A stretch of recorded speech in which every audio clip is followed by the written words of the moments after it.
Good evening, I'm Prasad Michael and you're watching Kini News, the show that brings you today's biggest stories. For those who think Malaysia is paying too much for Pfizer's COVID-19 vaccine, Minister Khairy Jamaluddin is set to change her mind. In fact, he said he's very happy with the price.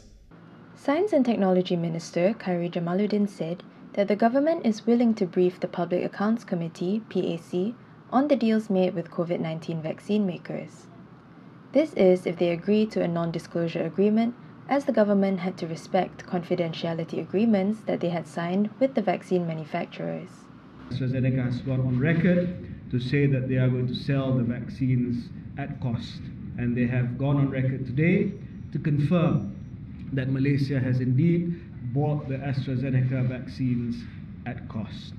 As far as the Pfizer cost is concerned, I look forward to presenting the Public Accounts Committee with the exact price that we bought the Pfizer vaccines for. And I would like to assure Malaysians that during the negotiations with Pfizer, with AstraZeneca, and also the coming negotiations that we want to finalize with Sinovac, CanSino, and Gamaleya, I have made it a priority to ensure, one, the safety of Malaysians, and also to protect the financial interests of the country. He said this in response to DAP veteran Lim Guan Eng, who had pressed the government to disclose how much it is paying pharmaceutical company Pfizer for the vaccines. Besides Pfizer, Malaysia has also signed a deal with pharmaceutical company AstraZeneca. Khairy said the government had opted for the AstraZeneca vaccine under COVAX, taking the AstraZeneca coverage to 20%. 10% will be acquired directly from the manufacturer and another 10% is under the COVAX facility. Meanwhile, Khairy also announced that Malaysia has negotiated with Pfizer for an option to increase its purchase. I would also like to announce today that we have negotiated with Pfizer to increase an option to increase our purchase by another 20% if we need. Ya, kalau kita perlukan, I have negotiated for Pfizer to put aside another 20% of Malaysian population. And the reason why I did this is because in the US ada dua saja vaksin yang dah dilulus. It's Pfizer and it's Moderna. So we know that it's a sure thing. And NPRA is working on the approval right now. Khairy also hinted that Malaysia has gotten a better deal for Pfizer's COVID-19 vaccine. He said this in response to the opposition who had raised concern over the RM3 billion allocation for the government to purchase the COVID-19 vaccine. I want to tell Malaysians that I am very, very happy with the price that we got for Pfizer. Kalau boleh saya nak cakap sekarang, but I can't. Even based on the so-called leak about the EU price, I'm even happier about the price that we got. That's a huge hit already. I'm very close to breaching the NDA. I'm very close to breaching the NDA. But if indeed that was the price that the European Union bought Pfizer, I'm so happy. Khairy also revealed today how the government decides who gets the vaccines first. The government will consider who to vaccinate first based on a risk assessment, said Science and Technology Minister Khairy Jamaluddin. He said they will consider two main factors in making the decision. I don't look at you and say you're a politician, you should get it first or last. I look at you, I look at your responsibilities, and we analyze how your risk assessment about how likely it is that you can become someone who spreads the virus. That's the risk assessment. Or whether or not you are likely to get the disease, should you be infected. These two things are very important. Khairy said this was the reason why other countries had prioritized old people, as the data showed that they were vulnerable from the worst effects of COVID-19. He added that other groups that needed to be prioritized were frontline workers, as they were likely to be infected and could spread the disease. And prison inmates and foreign workers should also be high on the priority list, as they were in restricted confined areas and were susceptible to outbreaks. Now let's take a look at the country's latest COVID-19 figures provided by the Health Ministry. Malaysia has recorded 1,348 new COVID-19 cases today. 16 of these cases were imported. From the local cases, Selangor continued to report the highest number of new cases with 535. This was followed by Kuala Lumpur with 226 cases, Sabah with 189 cases, Malacca with 124, and Johor with 118 new cases. There were 102 patients in the intensive care unit, with 44 requiring ventilator support. 5 new deaths were also recorded today, bringing the total deaths in the country from COVID-19 to 444. 2 of the deaths were reported in Selangor, and 1 each were reported in Sabah, Kuala Lumpur, and Negeri Sembilan. Permodalan Nasional Berhad announced ASB's latest dividend, and it's the fund's lowest ever. Permodalan Nasional Berhad, or PNB, has announced a dividend of 4.25 sen per unit for its Amanah Saham Bumiputra ASB fund for 2020. In a virtual press conference today, PNB Chairperson Zati Aziz said Rm 7.6 billion would be paid out to 10.2 million investors. She added that an additional bonus or ihsan will also be paid for an investor's first 30,000 units.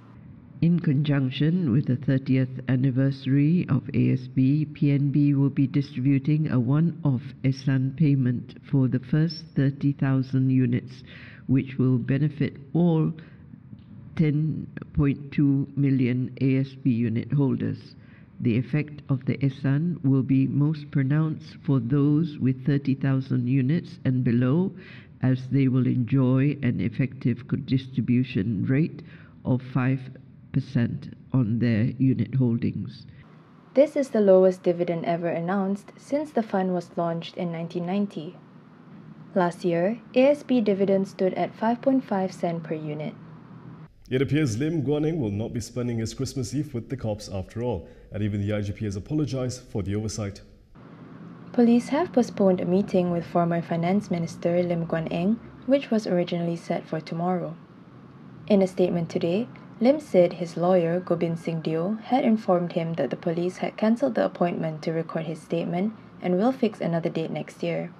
The Bagan MP said that they had earlier fixed his appointment for 10 a.m. tomorrow at IPD Timur Laut in Penang in relation to 2 press releases which he issued in 2019.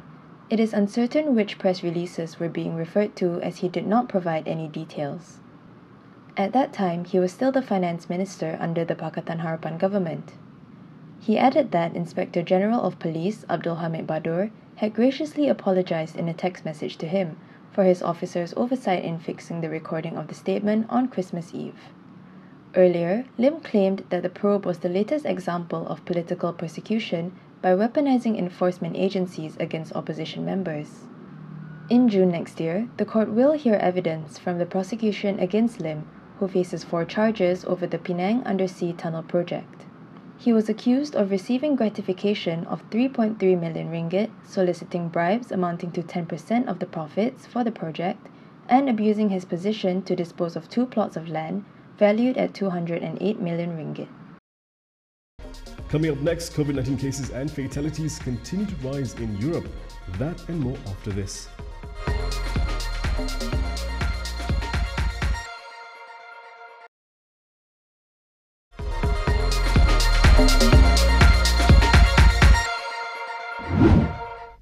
According to a Reuters tally, Europe became the first region worldwide to cross 500,000 COVID-19 deaths. Reports of a new variant of the coronavirus out of England prompted a pre-Christmas lockdown and have forced dozens of countries to close their borders to British travellers this week. Italy, the nation with the highest death toll in Europe, on Sunday detected a patient infected with the new variant, as have Denmark and France. To curb the spread, European countries are considering screening passengers on flights from the United Kingdom and imposing quarantine for travellers upon arrival.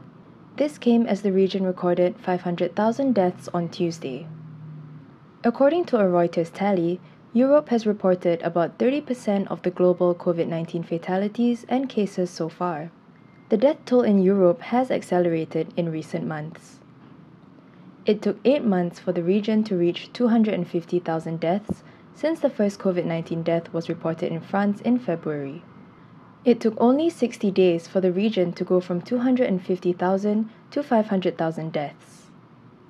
France, Spain, Italy, and the United Kingdom and Russia have reported hundreds of deaths a day, and the 5 countries account for almost 60% of the region's total fatalities.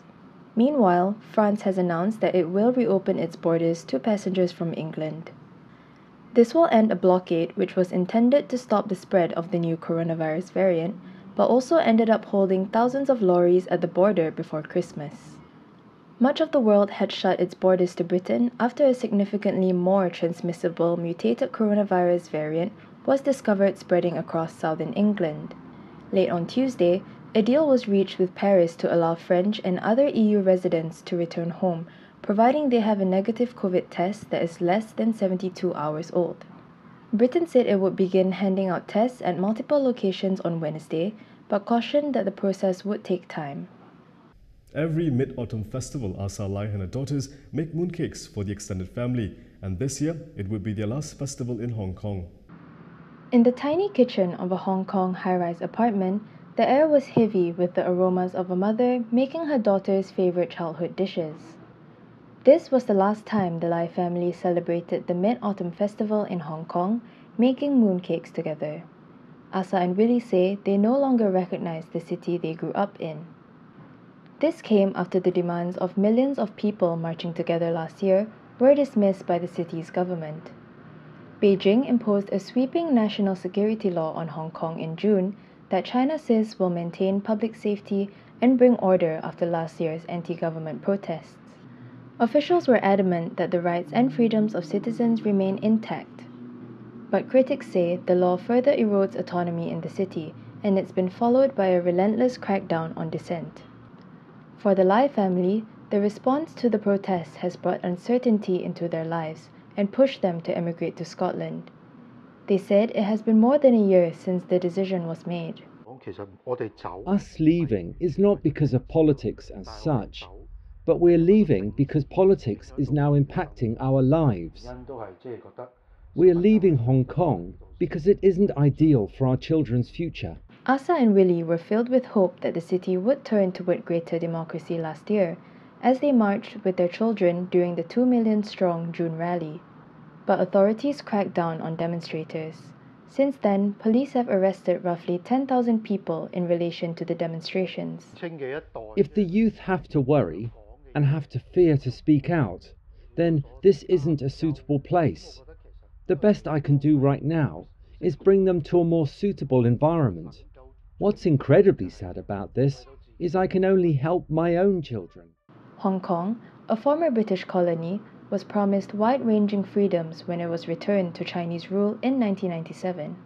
Since the imposition of the new security law, authorities have removed some pro-democracy books in libraries, banned certain songs, raided a newsroom, and more. The Lais are among thousands of Hong Kongers looking to escape Beijing's tightening grip. Their decision to uproot their family provides a glimpse of the deep societal wounds that mass immigration could inflict on Hong Kong, separating families and communities as people move elsewhere, hoping to find the freedoms they have lost. This is exercising. Exercising seems to be not happening. Exercising didn't begin with a B from Baroka, which is why exercising is lacking physical stamina. Exercising is relaxing, dreaming, and wondering what's cooking. Come on, guys! Exercising needs to begin with a B from Baroka. An energy boost so you can exercise with better physical stamina. Begin with a B and begin exercising. Begin with Baroka. And that is all from me today. For more stories, you can go to KiniTV.com. You can also follow us on Instagram, Twitter, YouTube, and Facebook for the latest news updates. I'll be back with more tomorrow, same time, same place. I'm Michael. Thank you for watching.